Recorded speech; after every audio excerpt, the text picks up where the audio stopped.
Hi everyone!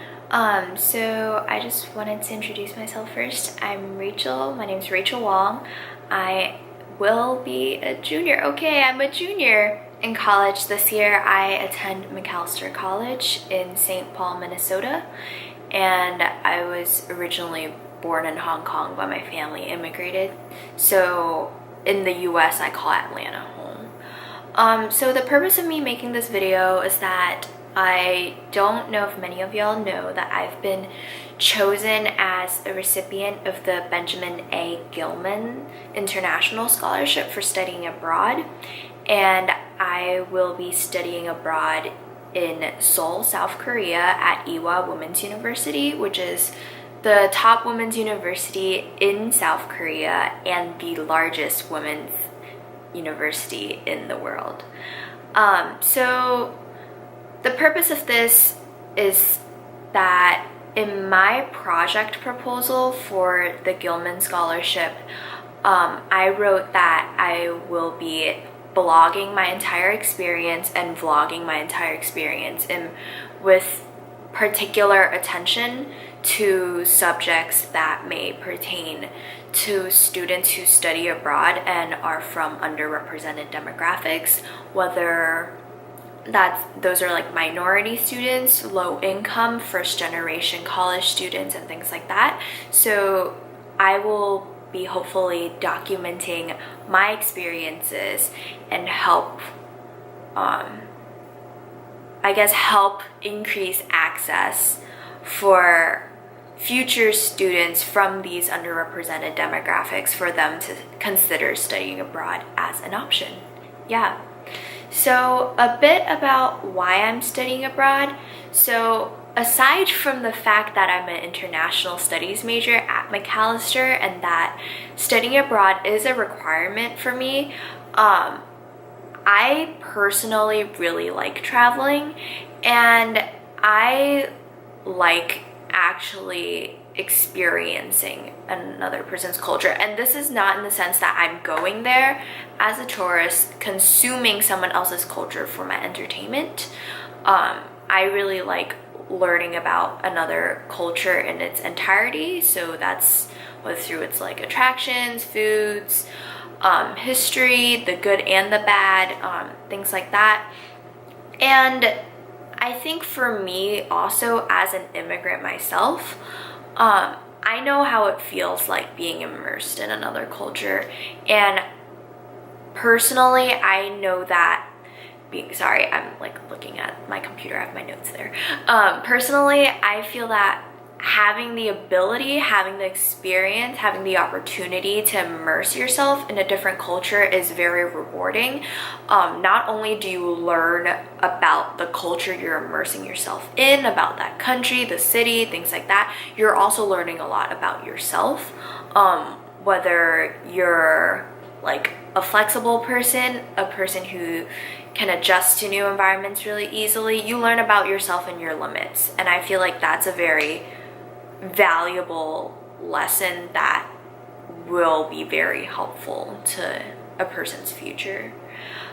So for me, giving myself another opportunity to immerse myself in a different culture, in an entirely new, different environment, would allow me to kind of like put myself in a difficult situation intentionally. So for me, coming to the US when I was 8 was hard. I wasn't as hard as other people, I would say. I adapt very easily, and I get really antsy and like anxious if I don't adapt as quickly as I want myself to. So that's kind of like the difficult part for me. And by studying abroad and giving myself another opportunity to put myself in a situation where I am forced to adjust, forced to adapt to a new environment, I'm really hoping to come to terms with my limits as to learn a bit more about myself, how I adjust to a new culture, how I respond in a situation that I'm not familiar with, and try to, I guess, establish some methods that will work for me in future situations whenever I am put in a difficult situation. Because I know for me, I was in a pre-AP program in Spain for like Spanish immersion the summer before my sophomore year in high school, and the first week was really rough. It was mostly due to jet lag, I'd say. I'm a person who tends to sleep very easily, like fall asleep very easily, and jet lag did not help. And so I was kind of, in a way, like emotionally distraught, which wasn't very helpful since the trip itself was only 2 weeks. And so the first week was really hard, like meeting new people, adjusting to like a new time zone, adjusting to a new environment. I was living with a host family. There were kind of issues with my other students that were also staying with the same host mom. So that was really rough. But by the second week, I felt like I've at least adjusted adequately for me to function normally. And that was when I was starting to truly live in the environment that I was in and start like beginning my journey to like thriving, I guess, in the environment. And I'm hoping to take what I've learned from my experience in Spain and kind of improve on that when I go to Korea. Because in Korea, I know I'll experience severe jet lag, but my schedule is going to be packed the day after I land. So there'll be a lot of adjustment. I'm going to have a roommate, so I'll have to learn how to live with a roommate, because I lived with 3 different roommates already. But kind of learn how to deal with a roommate while I'm jet lagged. So that's going to be very interesting. I'm not a fun person to be around when I'm jet lagged. So yeah, that's kind of like the long-winded way of me answering the question like why I'm studying abroad. Ultimately, it's because I want myself to improve as a person and learn more about my own personality and behavior. So I've already mentioned where I'm going, but the program that it's through ISEP, which is, I think, International Students Exchange Program. ISEP's the acronym. And I was originally debating between this program and another program that's run through CIEE. However, McAllister starting this academic year, joined the ISEP network. So the program that I'm going to is actually an improved program, so there's no additional documentation that I need to do as a McAllister student to go and apply for a non-approved program, because that's a whole other long process. And also, a lot of people ask me why I decided to choose Ewha Womans University versus Yonsei University. And I think a lot of people who ask me that question knows that it's because Yonsei is part of Sky as in I think Seoul National University, Yonsei University, and Korea University. I think they're the 3 big top universities in Korea, kind of like your Harvard and Stanford. And why I didn't decide to apply to the Yonsei program that's actually also approved through ISEP, and I actually decided to apply to Ewha.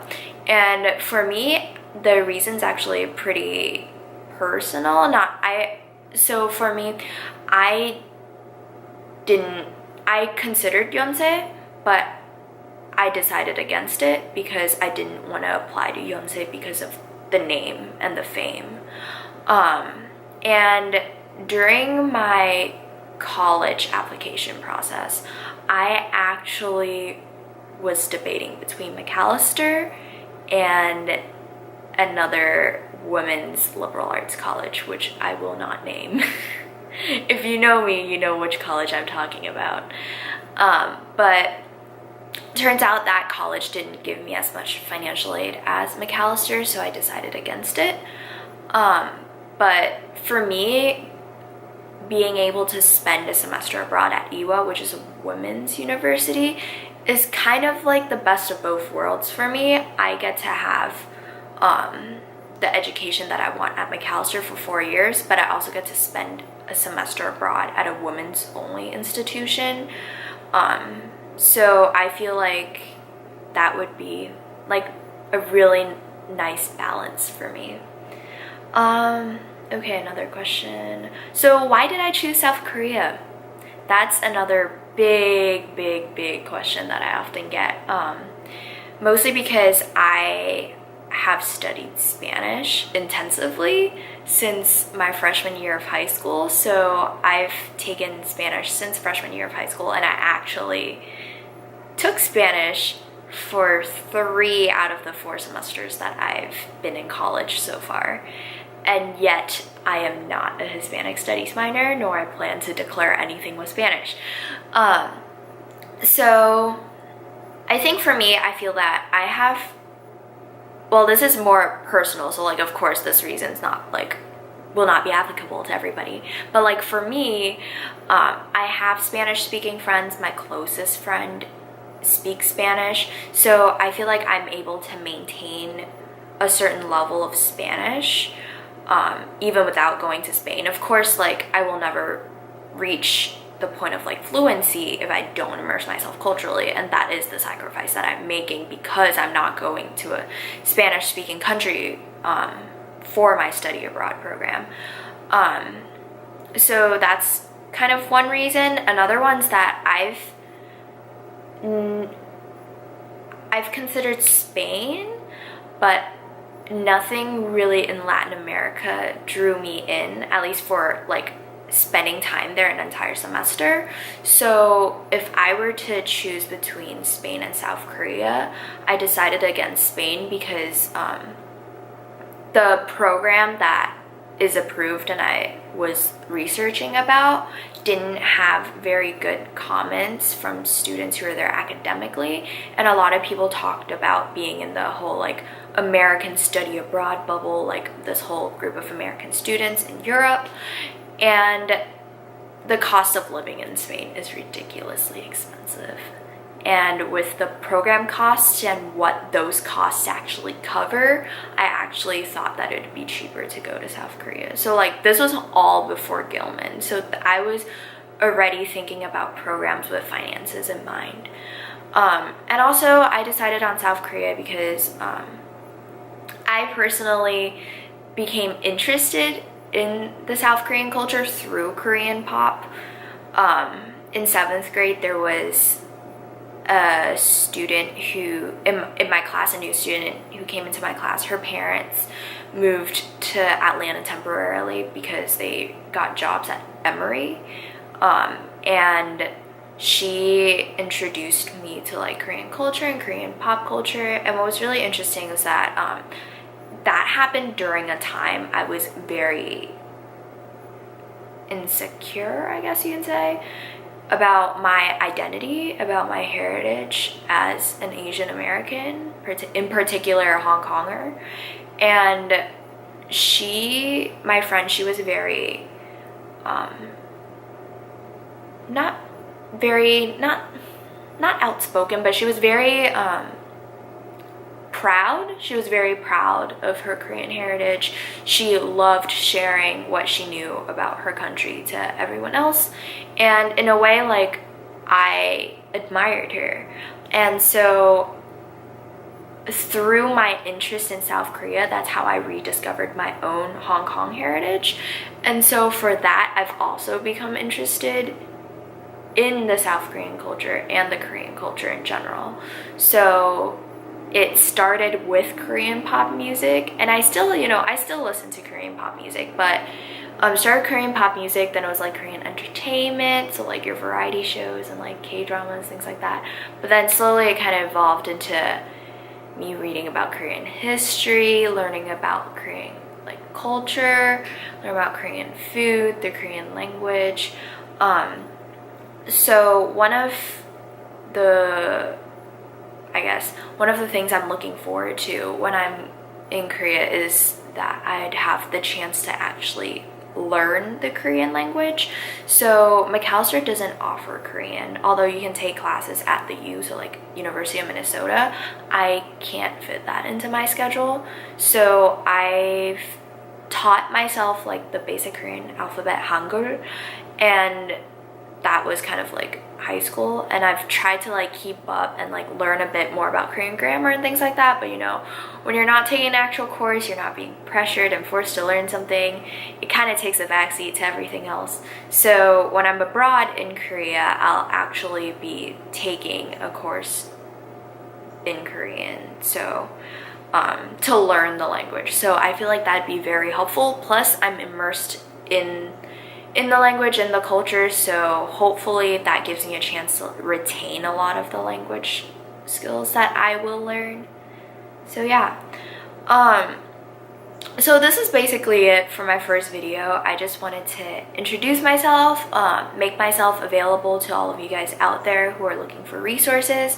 Aside from me posting about my personal experience studying abroad in South Korea, I'm also hoping to post videos and write blog posts that are more general to the whole study abroad experience, and not necessarily study abroad at Ewha Womans University, and about my experience as like a minority student or a first-generation college student and a student from a low-income background.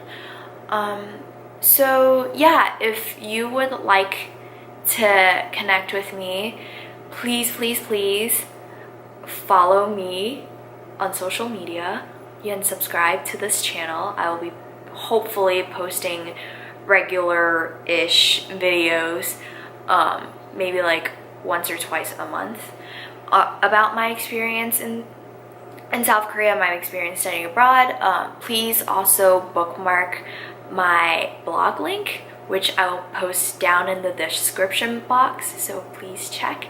And I hope this video was informational to you, so if you like it, please subscribe. Thank you so much for watching. Bye!